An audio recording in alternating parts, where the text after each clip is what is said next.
is not a fight. It's just my heart talking. Nanditse ntari kugushinja, nigusobanura unageze. Wari umubyeyi mu rugendo rwanje, ni wowe wanzamuye, sinabibagiwe na rimwe. Twahuye ku nzozi, dutandukana ku nyungu, kubera amafaranga. Nashatse ubigenge, ntanze icyubahiro, nagusezeye neza, ndaruha ngo rurimo. Wirisho nakugore, wirisho nakwambuye, na nzozi zawe nasenye. Ni ubuzima, Sintambara, ni amitamo, si ubugambana. iyo igihe kigeze, umuntu ahitamo inzira imubohora.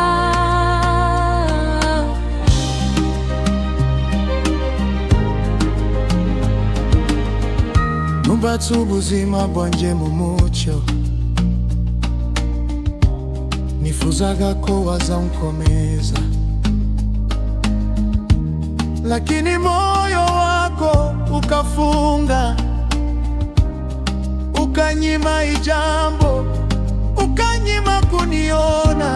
Nilijaribu kuelewa kimya kimya, bila lawama, bila kelele,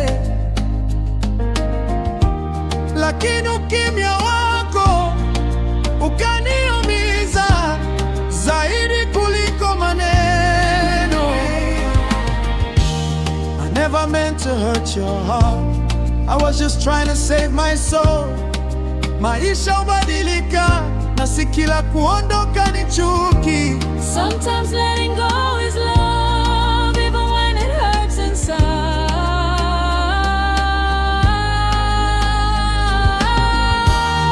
Nilicho nakukore, nilicho nakwambuye, na nzozi zawe nasenye.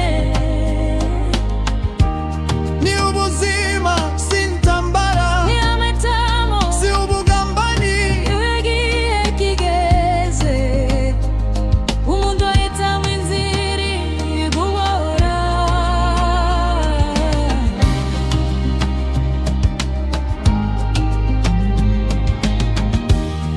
Nilicho nagukoreye, nilicho nakwambuye, nda nzozi zawe nasenye. Ni ubuzima, sintambara, Ni amitamo, si ubugambani. iyo igihe kigeze, umuntu Ndahitamo inzira imubohora.